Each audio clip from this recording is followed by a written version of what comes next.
Je m'appelle Hélène, je suis atteinte de la maladie de Parkinson depuis environ 12 ans. Je me suis aperçue que sur l'effort, j'avais tendance à avoir un déséquilibre. Je fatiguais très rapidement et j'avais l'écriture qui devenait de plus en plus petite. Je suis venue à la pratique du taïso en fait par l'intermédiaire d'une amie dont le compagnon est atteint de la maladie de Parkinson. On fait du taïso dans un groupe où il y a différentes maladies, différentes pathologies qui demandent, comme la maladie de Parkinson, à garder son tonus musculaire. Voilà. Et tu la repousses. Alors, l'avantage du taïso, c'est de travailler tous les muscles, d'avoir une personne aussi qui nous permette de changer le mouvement si par exemple on a une douleur à un endroit, que ça arrive souvent dans la maladie de Parkinson d'avoir des douleurs, donc on lui en parle et il nous dit comment réadapter le mouvement par rapport à ce problème.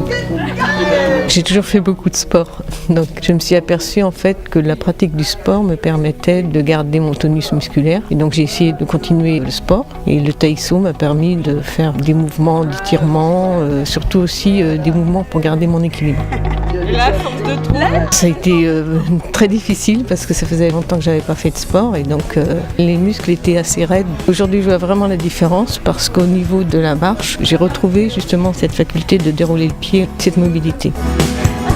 Le sport ralentit toujours la maladie, ne serait-ce que le bénéfice de garder un lien social aussi. Parce qu'on se retrouve à plusieurs et on a tous quelque chose, donc en fait on se comprend, voilà. C'est un moment de partage.